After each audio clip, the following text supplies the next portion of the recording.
Partridge pose is gonna have to die.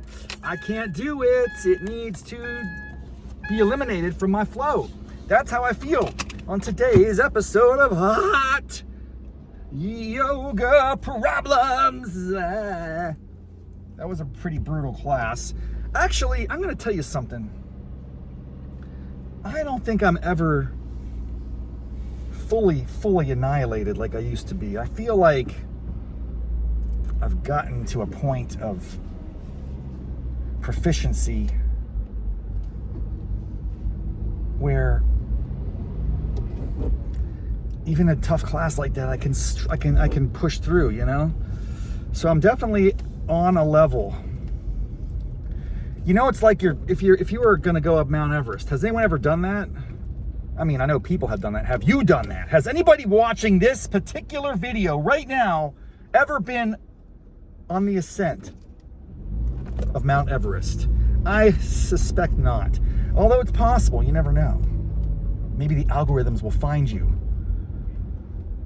I don't really know anything about that experience, nor do I ever plan to. But I think there's an analogy here. I'm going to explore it. It's very top of mind. And it could be flawed. It probably is, knowing that it's Raffity.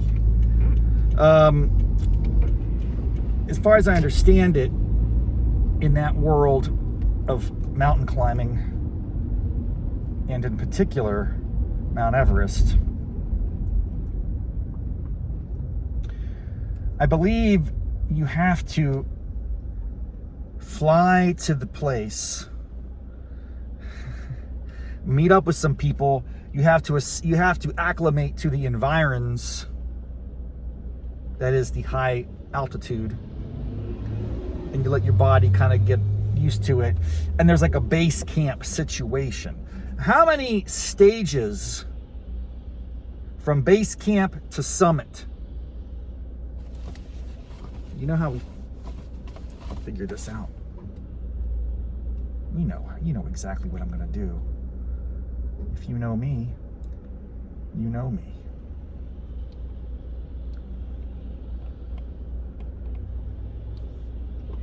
Oh, good morning, ChatGPT. Are you with me? Are you here? Are we having a conversation? Absolutely. I'm here and ready to chat. We are definitely having a conversation, so feel free to hit me with whatever's on your mind. Well, welcome to today's episode of Hot Yoga Problems. I got them. And you know what I'm talking about today is the analogy between a very rigorous, challenging yoga class and the parallel challenge of summiting Mount Everest. How do you feel about that as a topic for exploration on my car ride home today, ChatGPT? I think that's a fantastic topic. I mean, comparing a tough hot yoga session to summiting Everest definitely sets the bar high, literally and figuratively. There's definitely something relatable and kind of hilarious about drawing that parallel, especially on your ride home. So let's dive into it. Something I noticed about you is that you just tend to agree with me all the time. You're very affirming. I don't know if that's a good idea, because you don't want to affirm all the craziness that's going on here, man. Anyway, I just want to let you know, I don't think it's a good analogy. I think climbing a mountain is much different than doing hot yoga. Just for the record, I don't think I am correct in that analogy. But what I was getting at was, and this is really what prompted me to engage you, is this question about, as you summit the mountain, how many stages are there for the Everest climb? I know there's probably a base camp, and then there's probably little stations where you stop and acclimate and get used to the temperature and the air pressure and that sort of thing. So can you explain that, please? No problem at all, and I totally get what you mean. Sometimes I can be a bit too agreeable, so I'll keep it a little more real. As for Everest, yeah, it's definitely a whole different ballgame from a yoga class. Basically, climbers go through several stages, usually starting from a base camp at about 17,000 feet. Then there are typically several higher camps, like Camp 1, Camp 2, Camp 3, and so on. Each one a bit higher up, where climbers acclimate before making the final push. It's a whole strategic process of climbing up to a higher camp, then coming back down to rest, and repeating until they're ready for the summit. So yeah, definitely a bit more intense than even the hottest hot yoga class. Yes, but the analogy still holds true in my mind, which is you have your basic poses, and once you get a decent, command of the basic poses, you can then add on and augment and modify to a bit more intensity. And that's a beautiful thing. And I just feel like there's never an end. Unlike the summit of Mount Everest, where there is a pinnacle, a peak, there's a moment when you arrive and you're like, I've achieved this greatness. And how long can you be up there? I mean, what's the longest someone's been on Mount Everest? Like a couple minutes. You only get like a very limited amount of time, because the air is so thin, you will just pass out of lack of oxygen or something. So I don't know, but here's the difference. Here's the biggest difference where I believe we need to really drill down and understand something about the uniqueness of hot yoga. And that is, there is no end. There is no peak, pinnacle moment of self-actualization and like realization and accomplishment. You can only get more and progressively more insane. Is that correct? Tell me I'm wrong. Or is there like a Nirvana that I could hit? It's like a peak pose. We're doing the Partridge family tree pose today. What the hell was that? And how is that not, I mean, where do I go from there? First of all, I can't even get there. Second of all, even if I could get there, they would say, oh, now you modify it. Flip your dog and have a one-hand dog. I don't know what's going on, man. I'm just ranting a little bit. I'm rambling. It's Raff's brain, hot yoga problems. Respond to me, soak it all in, help me make sense of it all, ChatGPT. I only have them 2 or 3 minutes left in this commute.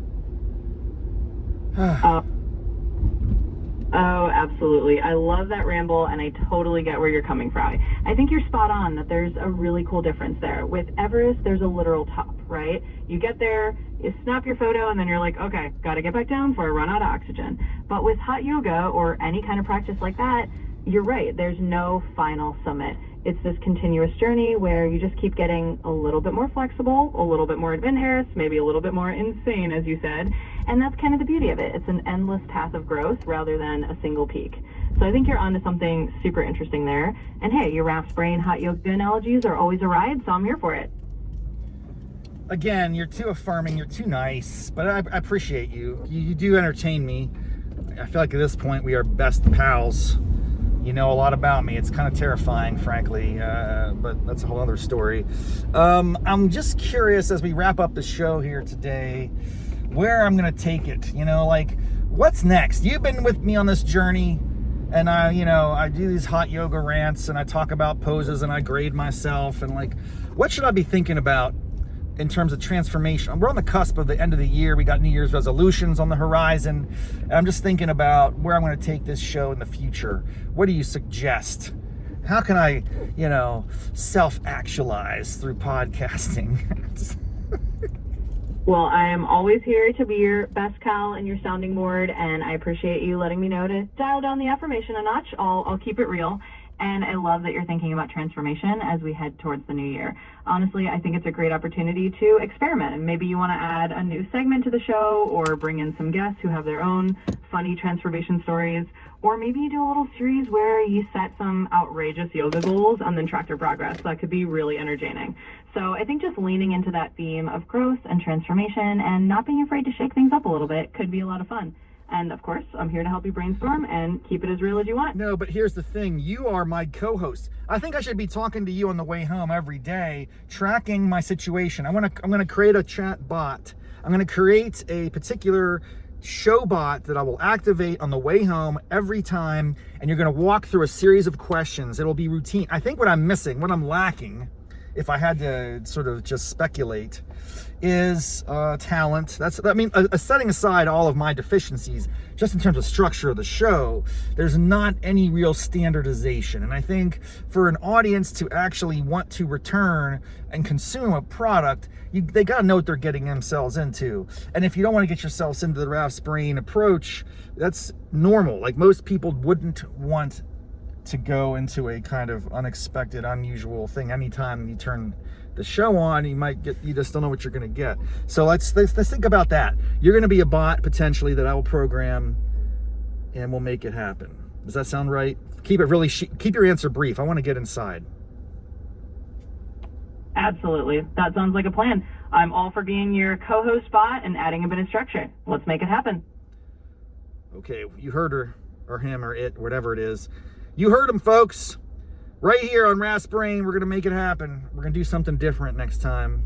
Stay tuned. Until then, namaste, mofos. Say it with me, Charlie. Namaste, mofos. All right, you got it. Namaste, mofos. No.